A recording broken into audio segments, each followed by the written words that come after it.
Hi, it's Kim. Today I'm bringing you a process video using this sketch, which is the October Challenge sketch for 49 and Market.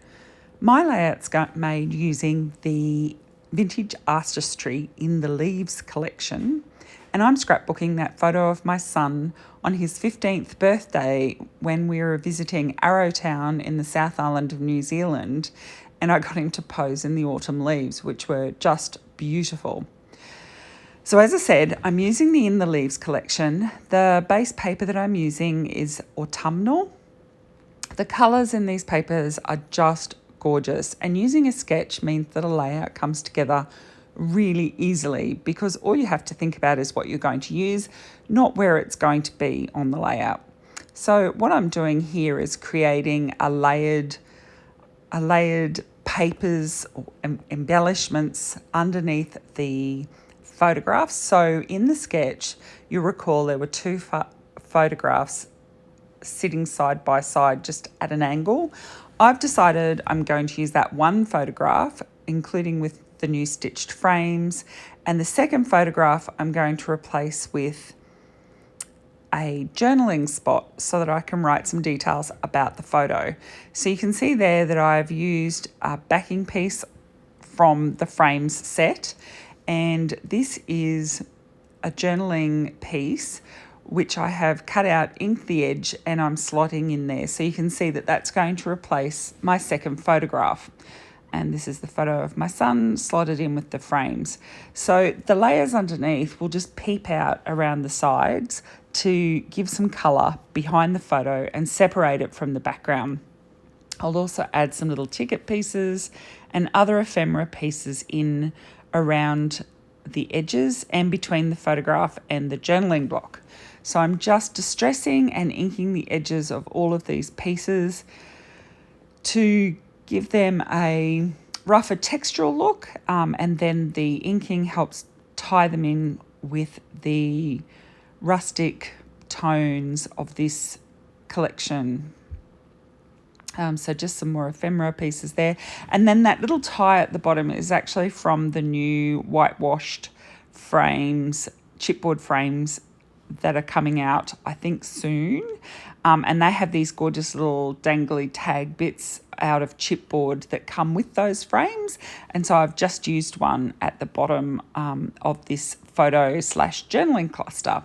So now what I'm going to do is do some sort of layering, simple mixed media work in the background. So I'm using some of the gorgeous washi tape from the In the Leaves collection, and I'm just tearing pieces of that and building it up around where the photo cluster will be on the page. So this is my first layer in this background work. So you can see I'm just tearing off chunks, making them sort of the right shape. They're quite irregular with rough edges. I'm not matching up any patterns or anything, but basically the washi tape will sit below the leaf cluster, below the cluster of embellishments in the top left and bottom right corners, and then it's going to curl round on the right side of the photo/journaling cluster.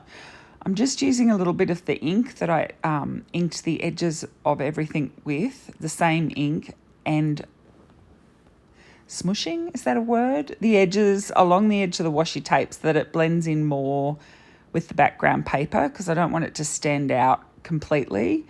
The purpose of the washi is just to add some text and texture behind the photos without adding a lot of bulk, because I don't want my layouts to be too thick because they need to fit into my album. So you can see there that the text on the washi is just giving more interest to that background.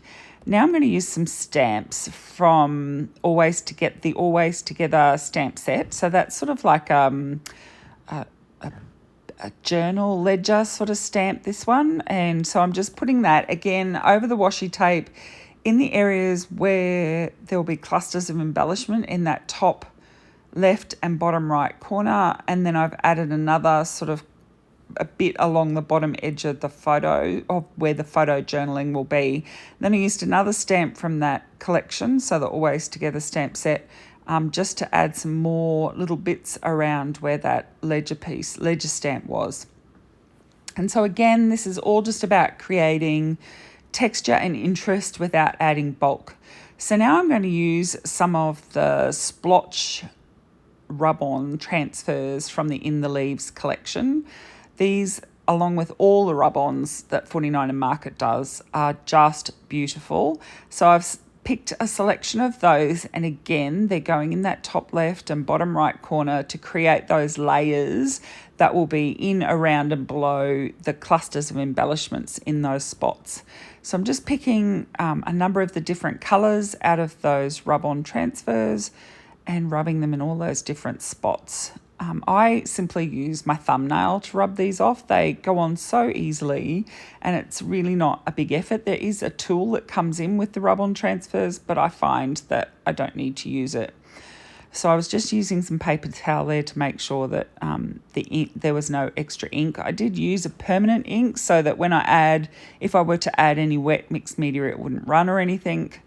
But just making sure, I think it was just a little bit sticky because I used maybe a tad too much in some spots. Just adding a little bit more rub on there. And then I believe I'm going to add some gold paste to this. Yes, I'm using a stencil, which is just a varied mini dot stencil. It's actually a Tim Holtz one, and I love this for boy layouts. I use it a lot. And I'm just using a stencil brush and a gold paste, which is from Vicky Booten. This paste looks so good with this range. Gold works so well with the beautiful colours that are in this full range.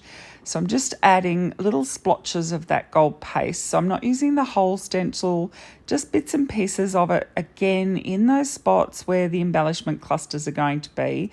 So it'll peep out around the edges of those embellishment clusters, just to give a little bit more detail. Again, another layer of interest without too much bulk.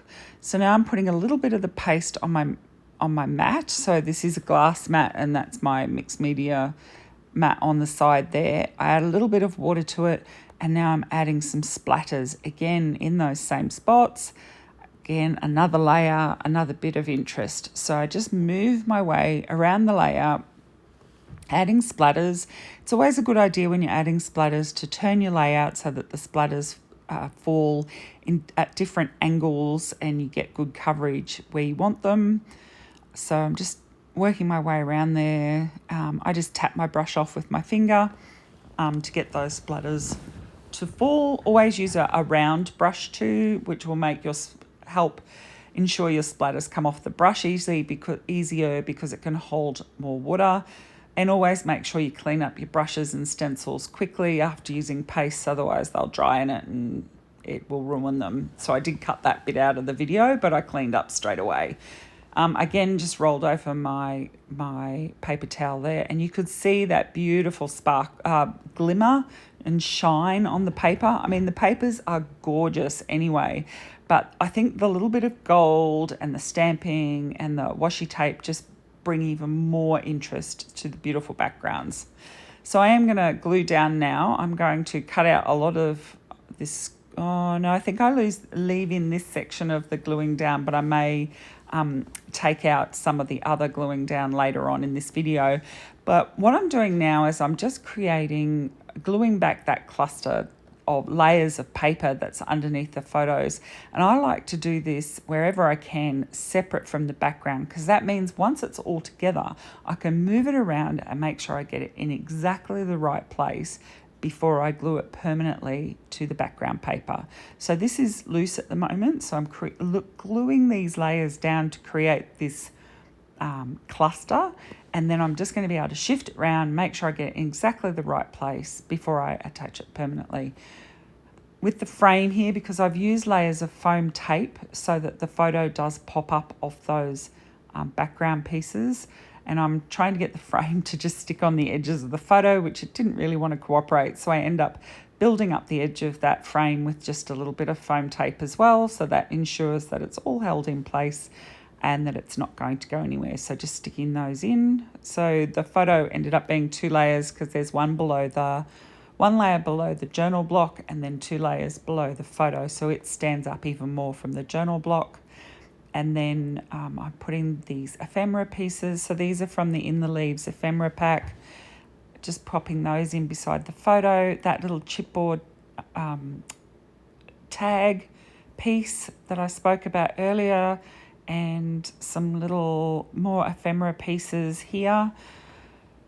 And that piece, I believe, is finished. A little bit more glue, make sure everything's really well attached down, and it's ready to be moved around as I create the embellishment clusters at the top left and the bottom right. Now in this sketch, they're flowers, but I'm doing a layout of my 15-year-old son, so I don't want flowers. But in this collection are the most gorgeous acetate leaves.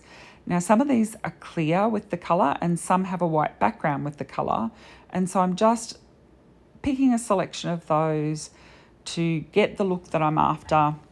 And I am, instead of flowers, using those leaves, and you can see that they're layered up in and over that previous mixed media work that I did with the washi tape, the stamps, the paste and the splatters, and then the leaves on the top. And that mixed media work just peeks out around the leaves, and if the leaves are clear, you could even see some of it through the leaves.